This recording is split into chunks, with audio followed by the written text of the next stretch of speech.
nifashishije ijambo riri muri Yohana 4:23 na 24. Yohana 4:23 na 24. Yavuga ngo ariko igihe kiraje ndetse kirasohoye ubwo abasenga by'ukuri basengera data mu mwuka no mu kuri, kuko data ashaka ko bene abo ari bo bamusenga. Imana ni umwuka, n'abayisenga bakwiriye kuyisengera mu mwuka no mu kuri. Imana ni umwuka, n'abayisenga bakwiriye kuyisengera mu mwuka no mu kuri. Amen. Gusenga ni ikintu cyiza, ariko hari igihe biba akamenyero cyangwa se bikaba umuhango cyangwa se bikaba ibintu bisanzwe bya buri munsi. Yego. Umuntu akabikora atumvise cyangwa se atazi agaciro kabyo mu by'ukuri. Iyo usomye wa mwigishwa yasabye Yesu ngo amwigishe gusenga, ubona Yesu yaramwigishije isengesho yigishije abigishwa, nako isengesho rya Data wa twese. Avuga amagambo menshi, ariko harimo ane y'ingenzi. Yaravuze ngo nimusenga mujye muvuga ngo Data wa twese. Yashatse kuvuga ko kugira ngo usenge neza ugomba kugirana isano n'usenga, agomba kubanza kukubyara akakubera so. Yego. Isengesho ry'umunyabyaha riba ari ikizira. Isengesho ashobora gusenga Imana ikumva vuba, ntibivuga ngo mbabarira gusa.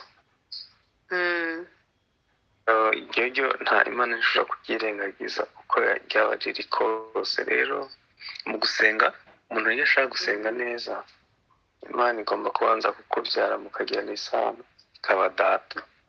Amen. Ntekereza ko abantu turi kumwe hano bose bavutse Imana yababereye base, ariko mu karere k'ibiyaga bigari dufite confusion, kuko bamwe benshi babivukiyemo bakabikuriramo. Gusenga bihinduka kiritire, bihinduka umuco w'abantu gusa, ariko bitari mu isano rya data n'umwana. Yego. Hanyuma nyuma yo kukubyara yaravuze ngo izina ryawe ryubahwe. Amen. Iyo amaze kukubyara agomba kurwana kugira ngo wubahishe izina ry'Imana, ubeho ubuzima buyubaha. Yego. Bimwe mu bintu byatugoye mu karere k'ibiyaga bigari ni uguhuza ijambo ry'Imana n'ubuzima, aho tukabaho ubuzima bwubaha Imana. Iyo urebye ukuntu tuzi kubyigisha, ukuntu turi abahanga mu kuririmba, wagira ngo n'ubuzima tubaho nabwo niko bumeze. Ariko mu bintu biteye ubwoba mu karere k'ibiyaga bigari ni ukuntu tuzi kubivuga neza, ariko bishaka mu buzima bwacu ukabibura. Yego. Icya gatatu,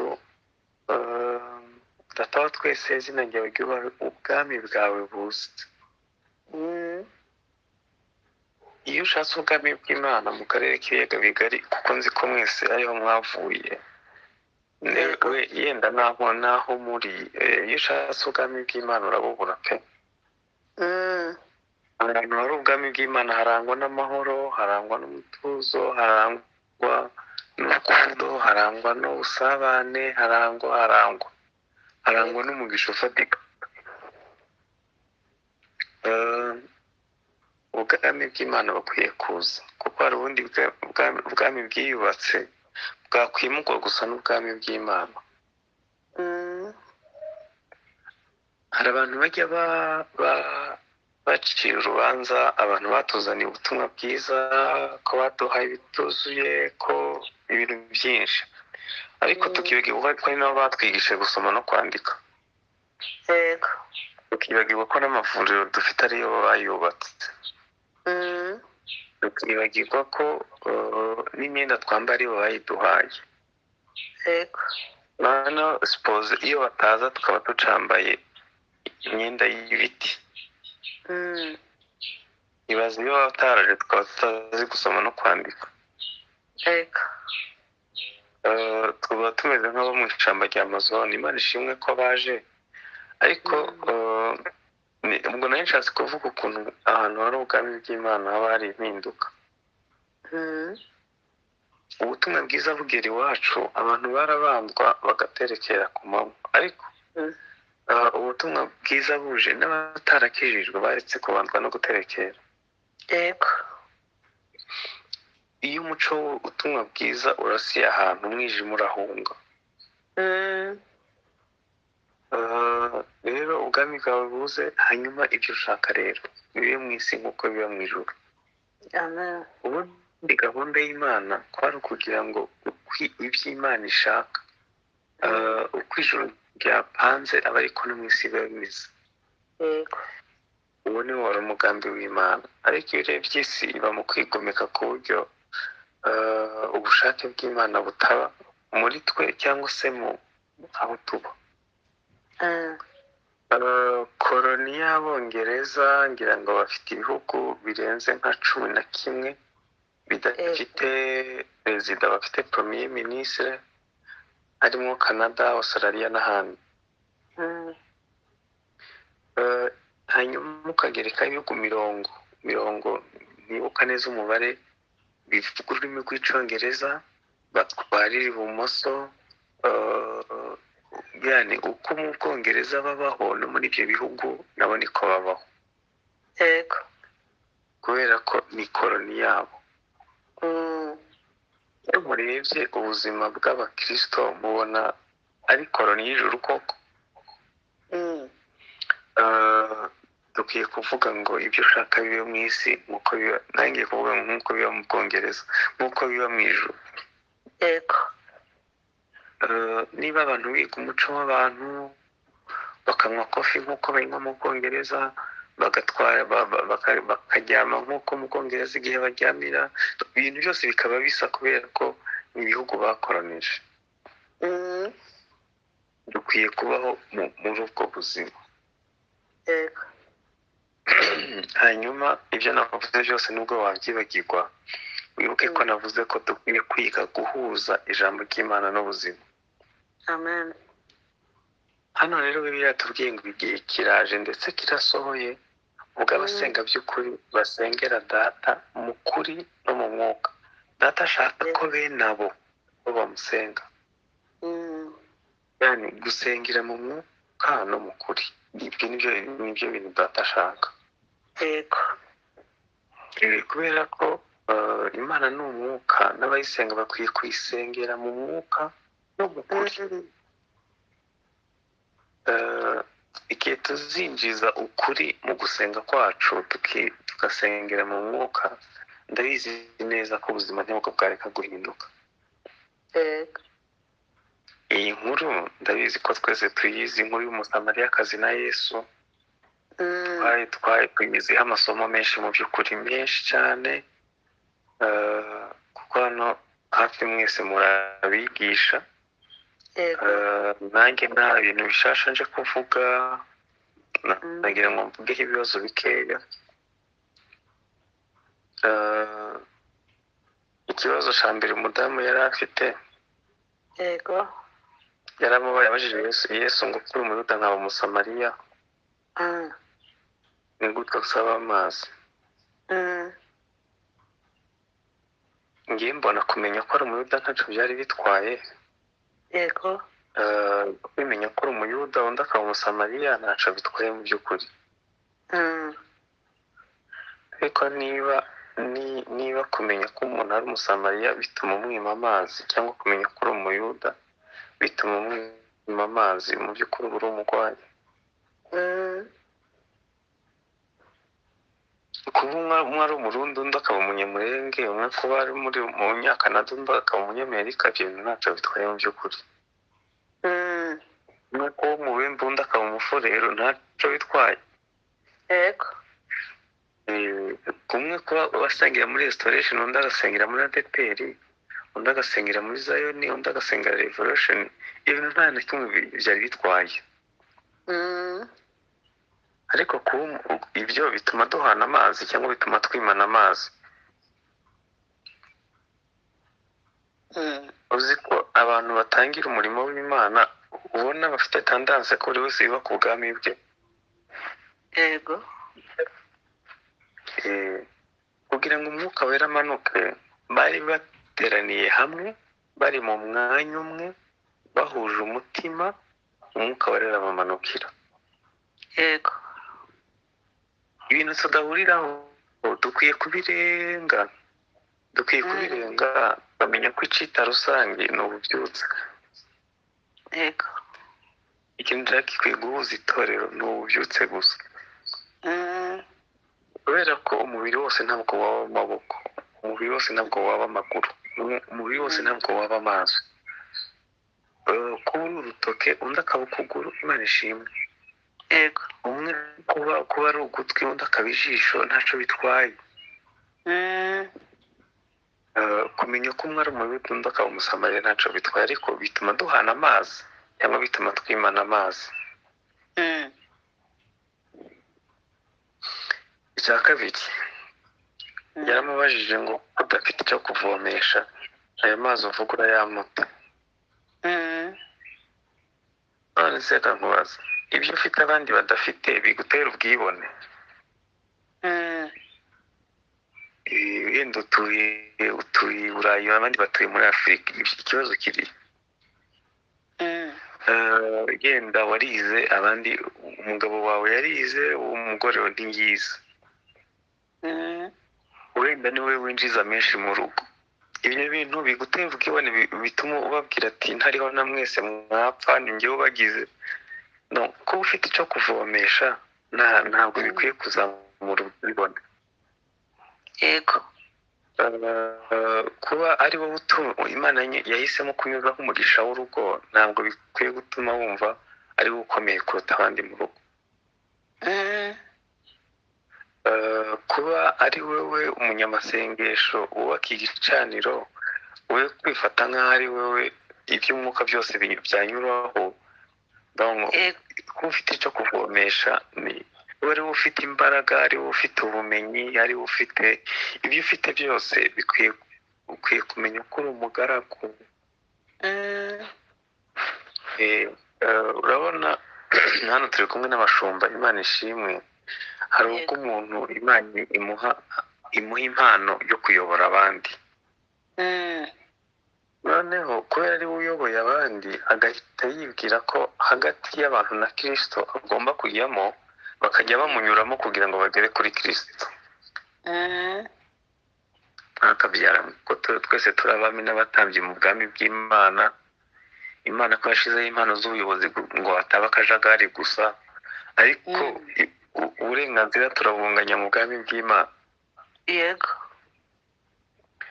Hari ibintu nabonye mu itorero rimwe byansekeje, ku buryo umuhesha w'umugisha ari umushumba gusa. Kirazira kubwira undi ngo Imana iguhe umugisha. Nta muntu yemerewe muri iryo torero gusabira abandi umugisha atari mushumba wenyine. yego Iyo urebye utuntu abantu bagenda bakarema mu tuntu, no, kuba ufite impano Imana yarakwizeye uyobora abandi, nta gitangaza kirimo. Yaramubwiye ngo kudafite icyo kuvomesha, ni iki urambwira gute ngo urampe amazi? Ujye ucishwa bugufi buri munsi n'iby'Imana yaguhaye abandi badafite. yego Ujye umenye ko uri umugaragu, kandi Yesu nagaruka muzabarana. Azamenya niba warabaye manaja mwiza, azareba niba warabaye umuntu mwiza mu kujera iby'Imana yaguhaye n'abandi Imana yaguhaye. Cya gatatu, yaramubwiye ngo iri riba ni rirerire, hanyuma amazi ntabwo wayabona. yego ngira ngo mbibutse ko turwana n'ibintu bifite imizi miremire. Aya mariba bacukuye yabaga afite nka metero nk'ijana z'ubujyakuzimu. yego ibintu turwana nabyo bifite imizi miremire, karande, imivumo, ibicaniro bibi byakozwe na ba sogokuruza.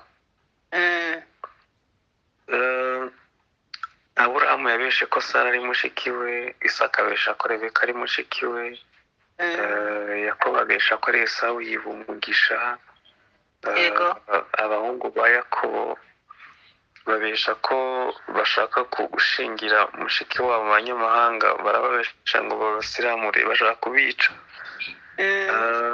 Abahungu ba Yakobo nanone babesha ko Yosefu yapfuye, bamugurishije muri Egiputa. yego Amunoni abesha ko agwaye ashaka gukinda Tamari, byafashe ibisekuru byinshi birenze 6. Ibyo mvuze ni umuzi muremure wo kubesha. Abanyafurika turabesha ku buryo bitari n'icyaha, yego kandi nta muntu bazi imigaburo ngo yabeshe hafi, ariko ni kimwe mu mizi miremire tugwana nayo. yego Igihe kize kandi kirasohoye, abasenga Data bakwiye kumusengera mu kuri no mu mwuka. Bene abo nibo bakwiye kuba bamusenga. yego Ikinyoma wakivuga ucanditse, wakivuga uririmba, wakivuga mu muvugo, uko wakivuga cyose, Yesu ntashobora kuba mu ruhande rw'ikinyoma, n'ibibaho. yego Ubu ni umuzi muremure umwe tugwana nawo.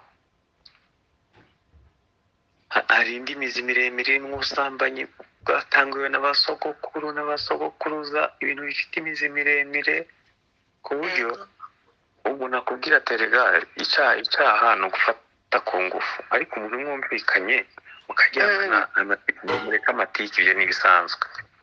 yego Byose umuntu yasomye Bibiliya twasomye, yazandikiye, ibintu bifite imizi miremire, ariko yaramubwiye ngo iriba ni rirerire. Wenda dufite ukuntu umugabo afatwa muri Afurika.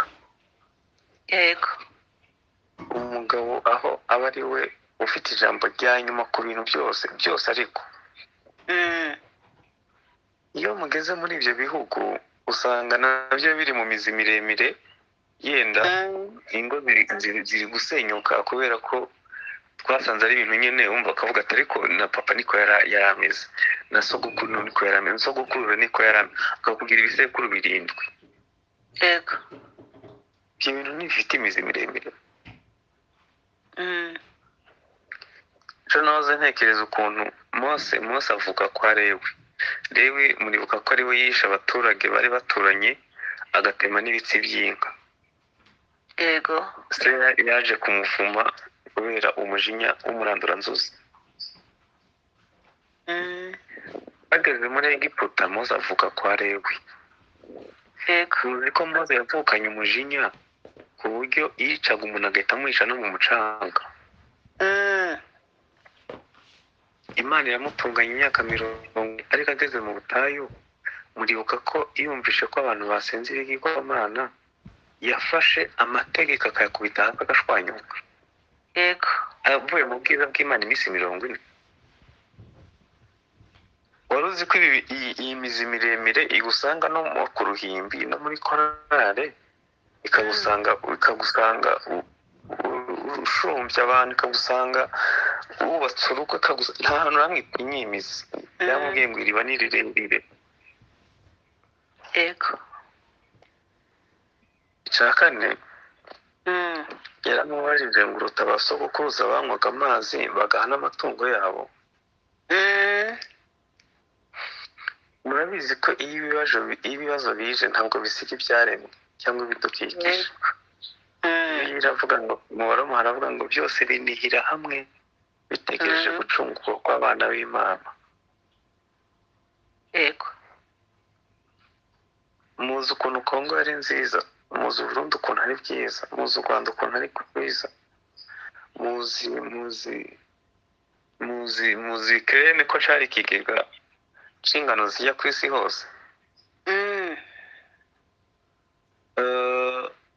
Muzi ukuntu Palestine na Israel ntako byari bitwaye.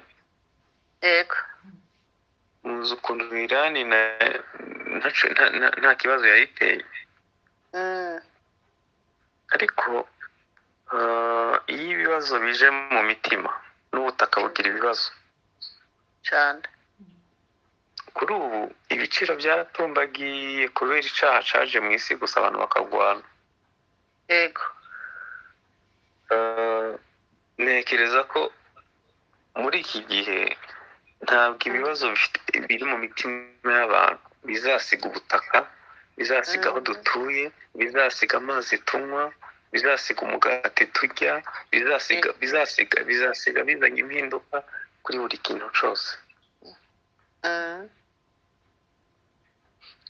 icya gatanu rero yaramubajije ati, Yesu yabajije uwo mudamu aramubwira ati sana umugabo wawe ngo w'amazi. yego ngira ngo mbabwire ko iki cyari ikibazo cy'icyaha cyabasuye umudamu ku buryo na batanu yari afite ntawe yari arimo. yego ikibazo cy'icyaha rero, icyaha nyine nayo ndavuga ko ukuntu aricyo cangije isi. icyaha iyo kije hagati y'umugabo n'umugore biranga, icyaha iyo kije hagati y'umuntu n'Imana ubuzima burahinduka. icyaha ni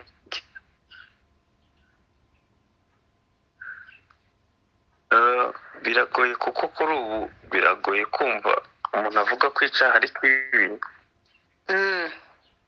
ejo nahoranye n'umushumba umwe ndamuzana, ariko muzi ko iyi saha twebwe tuzayirangiza. ubundi Imana yaratwizeye, iduha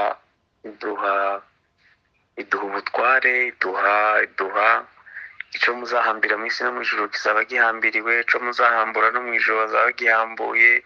none Imana yaratwizeye, iduha ubwo buntu, ndavuga itorero, abizera.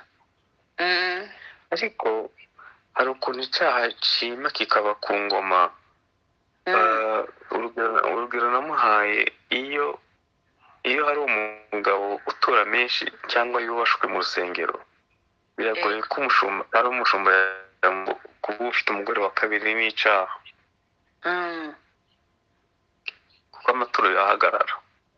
yego nigeze kubona umugabo umwe yarasambana cyane cyane, kandi agasambanya abantu bo mu rusengero. iyo byabaga byamenyekanye, wenda yateye umuntu inda cyangwa yakoze ikindi kintu, yahita azana nka sheke ya miliyoni 5.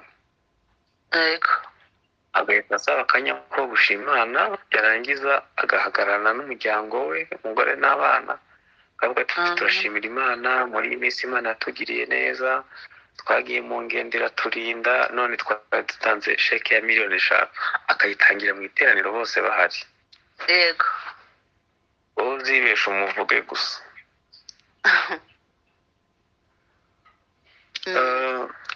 icyaha kije, icyaha ni kibi, icyaha ni kibi, uwagikora wese icyaha ni kibi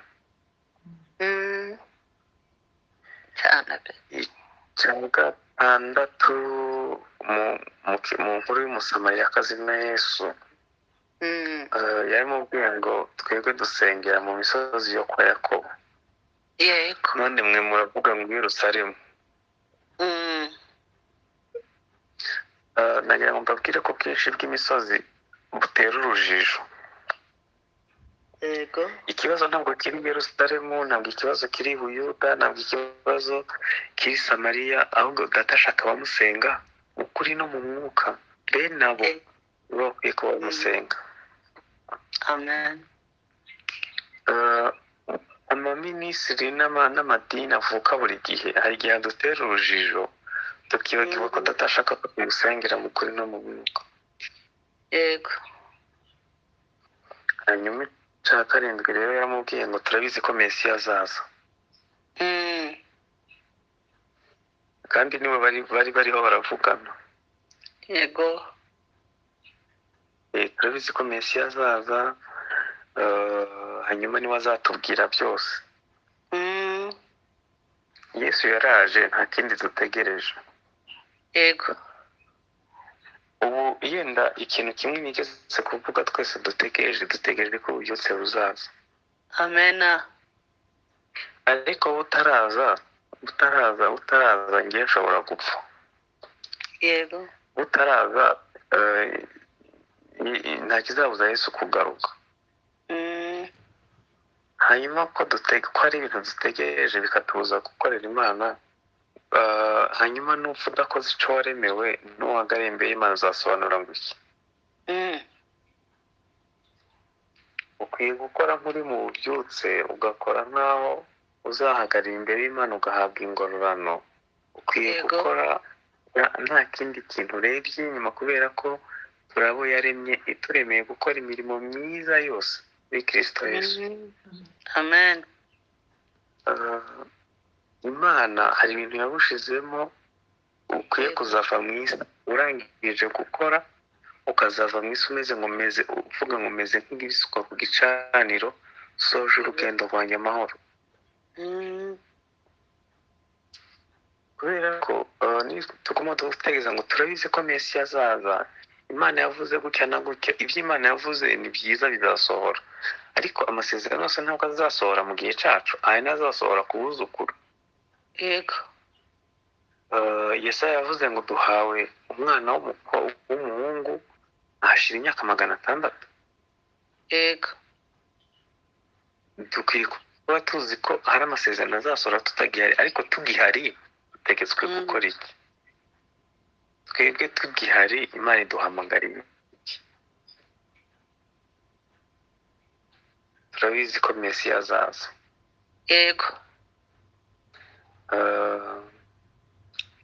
mbibutse ko Yesu yatuvuyemo amadeni yose, agakiza yaduhaye gakubiyemo ibintu byose, ibindi byose ni inyongera. yego hanyuma ikibazo twaba dufite ni ukutamumenya gusa. ariko umenye Pawulo yavuze ngo Imana yafashe ibintu byiza byose ngo ibishyira muri Kristo iramuduha. ibintu byose yagomba kuduha byose yarabiduhaye muri Kristo. ibisigaye ni imigisha, ni impamba yo mu nzira, ni inyongera, ariko iby'ingenzi yarabiduhaye. yego hanyuma rero umudamu soza inkuru ye, byari bizwi ko ari indaya, byari bizwi ko ari umuntu atari mwiza, yego ariko kubera ko yatindanye na Yesu, yagiye abwira abantu avuga ati muze murebe umuntu ngibyanjye byose. abantu barahurura, atari uko batari babizi, ahubwo ari amavuta yakuye kuri Yesu. gutindana na Yesu tumukuraho ubwiza, tumukuraho urukundo, tumukuraho guca bugufi, tumukuraho kwihangana. izo mbuto iyo tuzereye abandi bifuza kumenya ko waduhinduye nawe yabahindura.